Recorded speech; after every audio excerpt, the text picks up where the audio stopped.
Okay, so let's talk about RGB color and how an understanding of how RGB color works in Photoshop can give you the ability to change any color into any other color of your choice. Now, this method of color grading is perhaps a little bit more technical than some of the other methods you might be used to for making color changes in Photoshop, but don't worry, we're going to take it slow, and I promise it's actually pretty easy to master once you understand the basics of RGB color and how to manipulate it in Photoshop. So let's dive right in. So what is RGB color? You probably at least know that the RGB in RGB stands for red, green, and blue.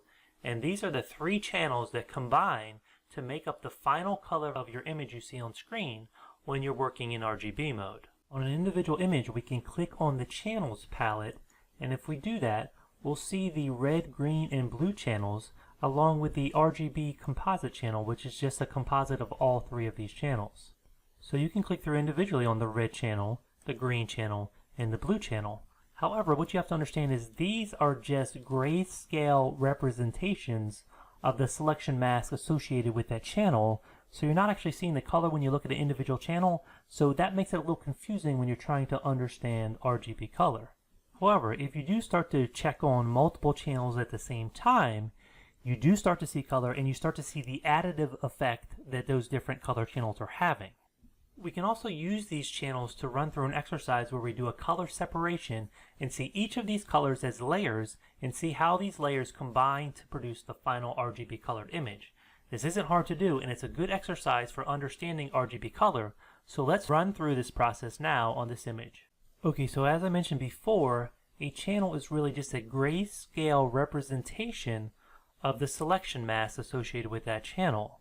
And so we can use that to recreate these channels.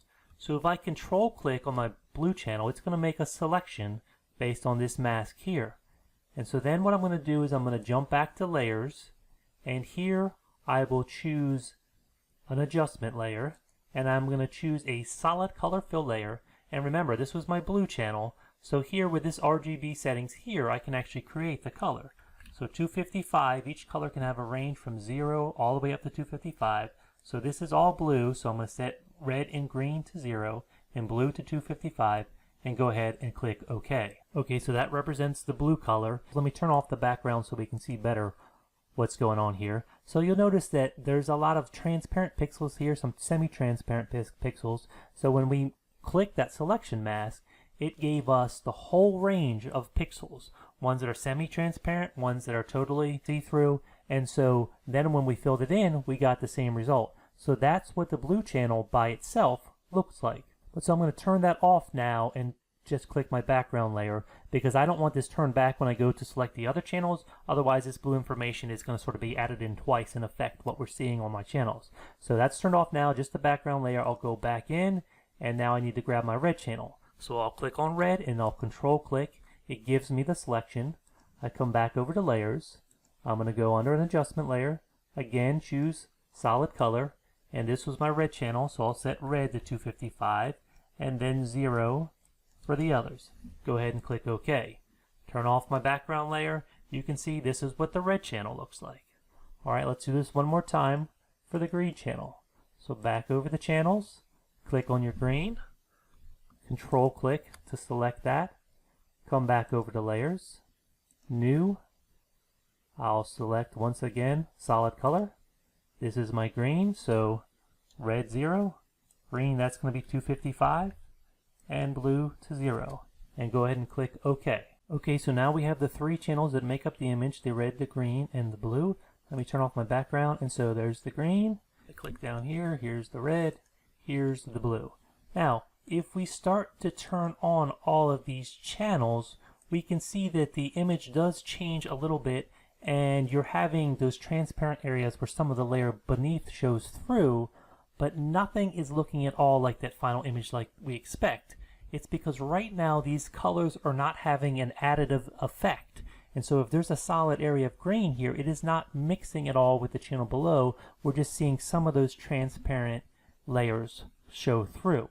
So how do we get this to turn into that RGB composite that we expect to see? This is where, if you understand blend modes in Photoshop, it's really going to be helpful, and that's going to be the key to getting this to do what we want.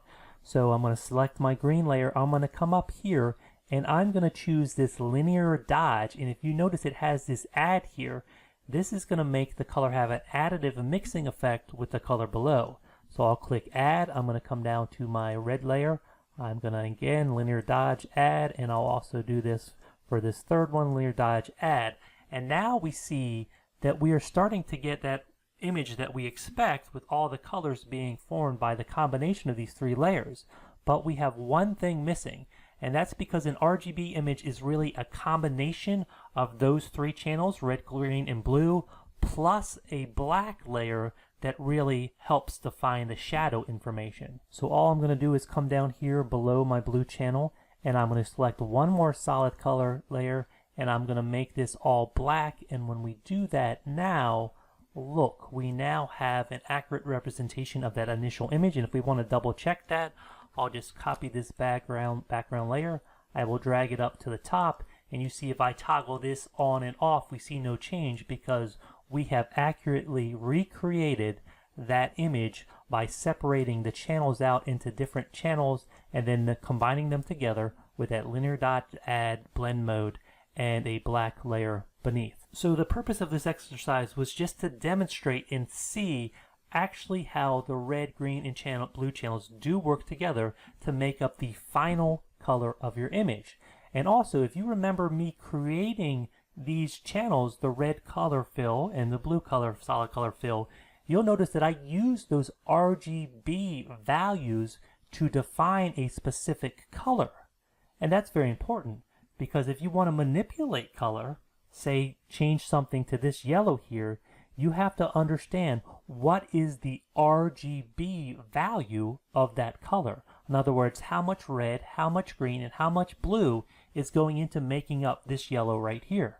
So the question then becomes, is there a way to know for a specific pixel or part of your image what the RGB value is of that area?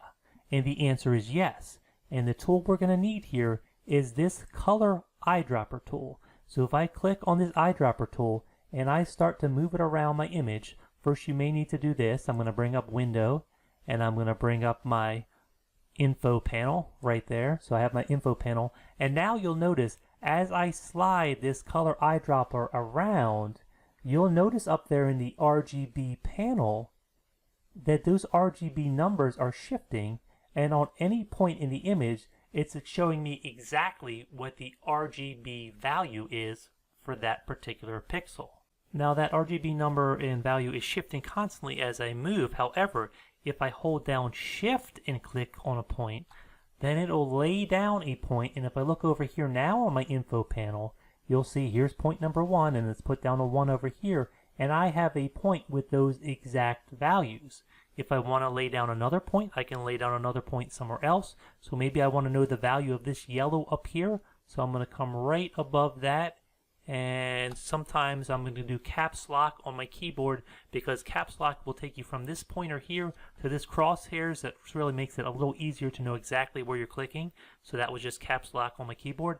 And now same thing, Shift and click, and I'm putting a point right down there. So now over here, number 2 on my info panel, I now have the RGB values of that yellow color right up there.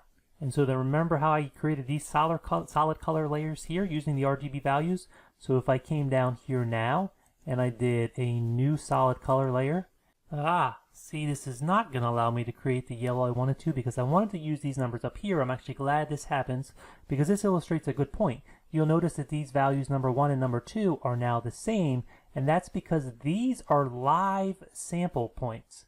And so now they are both reflecting the color of this preview of this solid color. So watch as I change in here, you'll notice that these numbers then shift, because these are live color values. So let me back out of this for a second. Let me cancel, and let me come back up here. I'm going for this yellow target color, which is now under there because we no longer have that preview. And so that's number 2. So I have to remember these numbers: 249, 230, 29. Say it with me: 249, 230, 29. 249, 230, 29. Okay, so now let me come back up here and go under new solid color layer, And so 249, 249, see if I can remember, 3 numbers, 230, and then 29. And go ahead and click OK. And so now you see I have taken this value and used it to create a solid color with that color thing, 249, 230, 29. So we were able to use the color information there to know exactly how to make that color. And we just use it in this instance to create a solid color layer. However, we know the value of this pink here, right? These are the numbers for that. So what if we want to shift this color to this yellow? So this yellow becomes our target color, and we're trying to shift the pink to the yellow. Well, can you make that kind of shift? Can you manipulate specific values, specific areas within Photoshop? Well, yes, you can. And I'm going to show you how to do that right now. Now, we will work our way to doing this on an entire photo, but for now, let's take the simplest example possible. So remember, we have this yellow layer here. What I'm going to do now is just draw a selection over here on this side of the screen. I will pop up a new layer. And then if you remember this second point here, so if I click this eyedropper tool for a second, right here, just so we can see, yes, number 1, actually it's the first point here. So that first point here, this is the values for pink. So even with that turned off, I can see what those values are, but it's fine if I leave that layer on. And so, okay, I want to fill this layer here with this particular color. So if I click on my color swatches here, and then I look over here, I want 249, no, 190, 64, and 112. So let's come here, 190, 64 for the green, and then 112 for the blue. So 112, okay. That gives me this color here, and now I will just use Control plus Backspace as a keyboard shortcut. No, Alt plus Backspace. So Alt plus Backspace is a keyboard shortcut to add your foreground color. Control plus Backspace will add your background color. So now we have that color, and underneath it we have this color here. I'll just turn off the selection. And so now we have on the left this yellow, and we have on the right we have this pink. And I just want to see if we can use the color information now to shift this color to the yellow.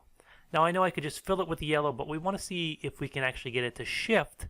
That way, when we come in with an image with all these ranges of color in it, then we're going to be able to use this same method. You'll see what I mean, so let's just dive in and do this.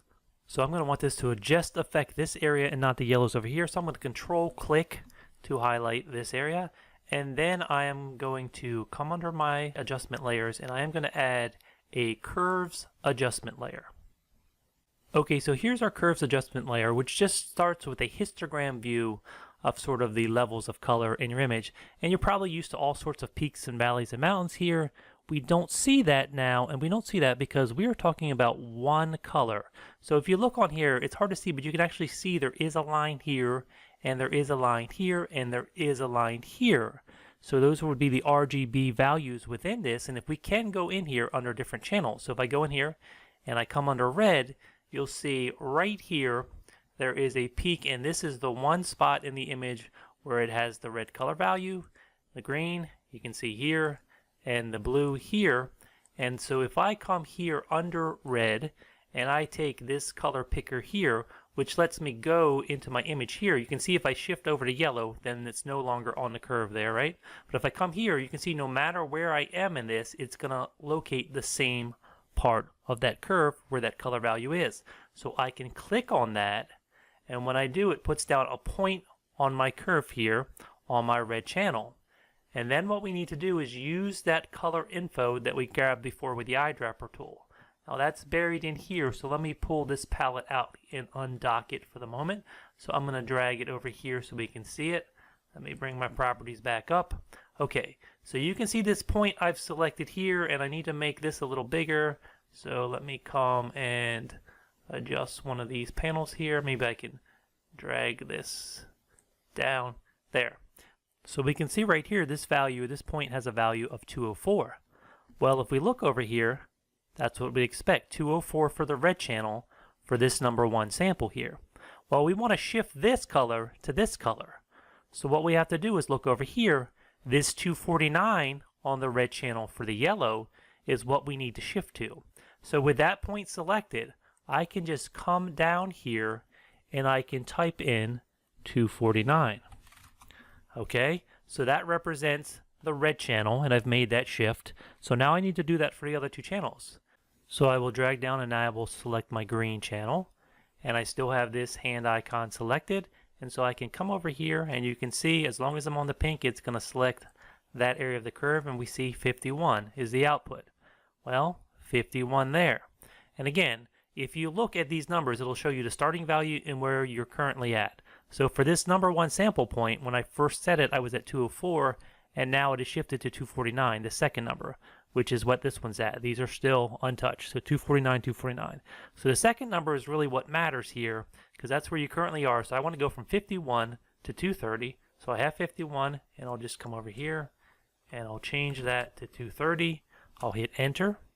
Okay, so now we've shifted our green, and we can see these colors are now getting very close together, but not quite there, because we still have to adjust the blue channel. So we'll come down to the blue channel, and again, hand tool still selected. Click anywhere over here, and it is grabbing a value of 102, which 102, and we want to shift this to 29. So I'll come over here, 29, and hit enter. And now, let me just hide this, and you'll see that now we have a seamless background because we have been able to totally shift that pink color to this new yellow color. Now I know this process was a little tedious going through all this, but I think it really does give you the fundamental understanding of what is happening under the hood in Photoshop when you start to make these color adjustments. So we're going to take this information now and we're going to start working on some real world photos. Okay, so let's just jump to a real world image, and let's say in this image here we want to change the color of this background, and let's say we want to change it to a yellow. Now as I mentioned before, it's good to have a target image where you have some similar lighting conditions. So if I look at this photo here, which we're working with and trying to adjust the color of, I noticed that there are a lot of evenly lit areas, but then there are also some areas in shadow. And shadow areas do act different, so sometimes you will find that you want to lay down multiple points. Not always, but sometimes you have to fool around. So here is what we're going to do. We're going to bring up this area here, and then if I go to my eyedropper tool, you can see that I've already laid down 4 points to save time. So I chose one point up here that's sort of in an evenly lit area getting a lot of light, a similar area here on our photo, and then up here an area that's in that shadow, and then down here an area that's in the shadow. Okay, so let's go ahead now, and we want to add our curves adjustment. Now you're going to need a selection. Now just to save time here, I have made a selection of the background. So I will come up here under select, load selection. I will choose background, okay, and that loads our selection as a background. So basically if I turn off this target image, I am just selecting everything except for this foreground element, the bowl, the pouring, the hand, and the plant here. So just basically everything that you see in red in this image, because that's the color we want to adjust and change. So I will go ahead now, and I will go ahead and I will select a curves adjustment layer, and it will add a curves adjustment layer with that mask applied. I added this between the background and the target image, and that's a good strategy because now any changes I make here with this curves adjustment are going to affect this underlying layer, which is what we want, but not our target layer, which is also what we want, because remember, these are live sample points. So I don't want the target color to adjust as I'm making these changes to the underlying layer. So it's good if you do something this way and you have a target image on here, make sure it's not being affected by whatever adjustment you're making. And just one thing that's worth mentioning, if you find that the color values for a point here start to change even if you're not adjusting this layer and it's on top, in other words, things just start to act weird, then what you want to do is come up here under panel options. So you click on this and panel options, and make sure this always show composite color values is checked. That ensures you get that live preview of what is actually on screen. So make sure that's checked if you're having problems, or just double check that as you start. It should be on by default, but double check that if you're having trouble. Okay, so we're ready to go ahead and make our curves adjustment. So I'll make sure I'm on this curves adjustment layer here, and then I'm going to come in under the red channel to start. And remember, you want to use this picker tool here, this hand picker, and you come over and you select the area in your image that you're trying to change. So I select that there, and I come over here and I see a value of 213, which corresponds to my sample point 215, so that's close enough.